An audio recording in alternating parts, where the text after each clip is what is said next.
برطانیہ یورپ سے علیحدہ ہونا چاہتا ہے، برطانیہ یورپ سے طلاق لینا چاہتا ہے۔ آپ کو ناظرین کرام معلوم ہونا چاہیے یورپی اتحاد یا جسے نیٹو کے نام سے دنیا جانتی ہے، یہ ایک بڑی جو طاقت تھی، یہ برطانیہ کا اس میں بہت بڑا حصہ تھا۔ برطانیہ، فرانس، جرمنی، یہ وہ ممالک ہیں جو یورپی اتحاد، یورپی یونین کی ایک بڑی طاقتیں، بڑے طاقتور ملک سمجھے جاتے ہیں۔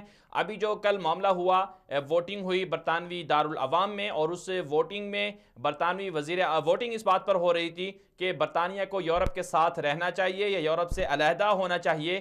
تو اس پر جو وزیر اعظم ہیں برطانیہ کی ٹریزا مے، انہوں نے پچھلے اپنی دور حکومت کی ابتدا میں انہوں نے معاہدہ کیا تھا بریگزٹ کا، اور کہا تھا کہ وہ الگ ہوں گے، اور مارچ 2019 میں برطانیہ نے یورپ سے علیحدہ بھی ہونا تھا۔ تو اس پر جب پارلیمنٹ میں ووٹنگ کروائی گئی، کل جب ووٹنگ ہوئی، تو اس ووٹنگ میں وزیر اعظم ٹریزا مے کے فیصلے کے خلاف جو مخالفین تھے وہ زیادہ تعداد میں نکل آئے۔ 430 کے تعداد میں بتائی جاتی ہے کہ جنہوں نے مخالفت کی، اور 200 کچھ لوگ تھے جنہوں نے حمایت کی۔ اور خود وزیر اعظم ٹریزا مے کے جو اپنی جماعت کے لوگ تھے وہ بھی انہوں نے بھی مخالفت میں ووٹ دیا۔ تو اس کے بعد جو تحریک عدم اعتماد ہے وزیر اعظم ٹریزا مے کے خلاف، وہ بھی پیش کر دی گئی ہے، اور اس پر آج ووٹنگ بھی ہونی تھی۔ غالباً ابھی تک اس کا کوئی فیصلہ متوقع طور پر نہیں آیا، لیکن بہرحال کہا یہ جا رہا ہے کہ وزیر اعظم ٹریزا مے جو ہیں برطانیہ کی، ان کے خلاف تحریک عدم اعتماد، اگر اس میں حمایت میں زیادہ ووٹ آ گئے تو پھر وزیر اعظم کو بھی الگ ہونا پڑے گا۔ اور برطانیہ کے قانون ہے کہ جب وزیر اعظم کے خلاف عدم اعتماد کی تحریک پیش ہو جائے تو پھر اس کے بعد یا تو کوئی مخلوط یا مشترکہ طور پر یا اسی جماعت سے کوئی وزیر اعظم کو لانا پڑتا ہے، اگر وہ نہ ہو تو پھر قبل از وقت انتخابات بھی ہو سکتے ہیں۔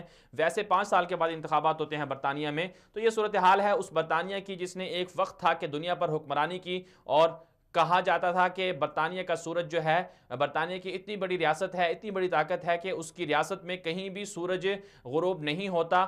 تو بڑے بڑے ممالک پہ برطانیہ نے قبضہ کیا تھا۔ آج برطانیہ کی صورتحال یہ ہے، بلکہ خود پورے یورپ کی صورتحال یہ ہے کہ یورپ جو ہے وہ ریزہ ہونے جا رہا ہے، لرزہ ہے۔ آپ دیکھ سکتے ہیں یورپ کے اندر کیا صورتحال ہے، بیرونی دنیا میں جنگیں بھڑکائی تھیں یورپ نے۔ فرانس کی صورتحال آپ دیکھ سکتے ہیں، نومبر 2018 سے اب تک وہاں پر مسلسل احتجاجی مظاہرے ہو رہے ہیں، مہنگائی، بے روزگاری کے خلاف عوام سڑکوں پر ہیں، کئی ہلاکتیں بھی ہو چکی ہیں۔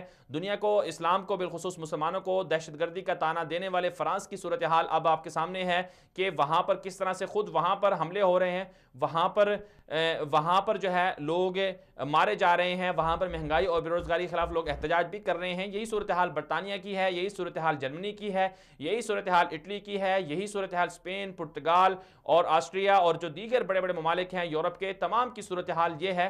تو یہ طاقت اور غرور کا جو ایک شکست ہے، وہ اب دنیا دیکھ رہی ہے کہ یورپ کس طرح سے شکست کھا رہا ہے، اور یورپ خود اپنے اندرونی معاملات میں اس قدر الجھ چکا ہے، اختلافات اس قدر زیادہ ہو چکے ہیں کہ اب اس کا دنیا پر اثر و رسوخ جو ہے وہ زائل ہو رہا ہے۔